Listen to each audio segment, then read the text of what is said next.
we are serving and leading in the local church in days like we have never known.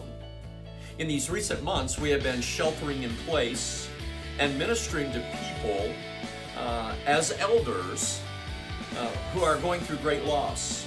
Some have lost loved ones with or to COVID-19. Others have lost their businesses, lost their jobs, lost ceremonies, graduation ceremonies, weddings. There have been indescribable days of loss.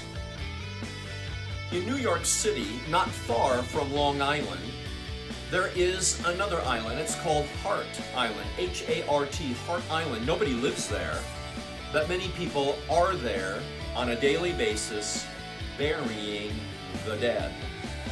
Hart Island is a modern-day potter's field. People who die penniless are buried there on Hart Island. As a matter of fact, some of the most recent burials are individuals who have died in New York City because of COVID-19.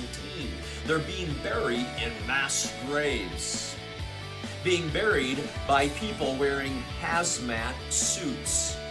There will be no gravestones, no markers saying who is buried in that mass grave. These people who have died of or with a disease are not only being buried in a potter's field, but they're being buried in a most undignified way.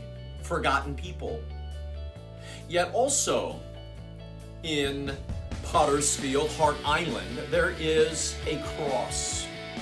And on that cross is an inscription that reads, "He calleth his own by name."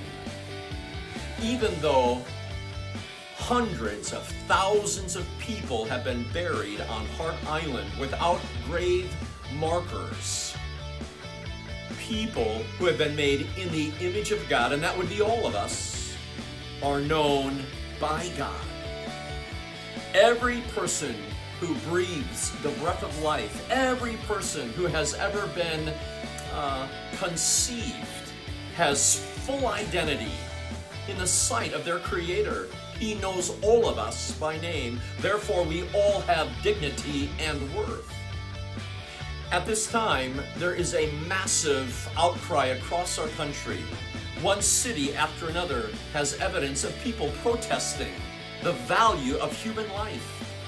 And again, we need to remember, it doesn't matter the color of our skin, our social, economic background. It doesn't matter what age we happen to be. All people have value and human worth. We have all been made in the image of God. And right now, as elders, it would be appropriate for us not only to call our people, but to lead by example a teaching of Jesus from the Sermon on the Mount, when he said, "In everything, do to others as you would have them do to you." Matthew chapter 7, verse 12. We call that the golden rule. A rule by which to live life. You and I, as elders in the church, leaders, servants, pastors of the flock, we need to lead by example, doing to others as we would have them do to us. Jesus, the Good Shepherd, calls us to live this way, and it is a right response to what we're going through right now. Lead well.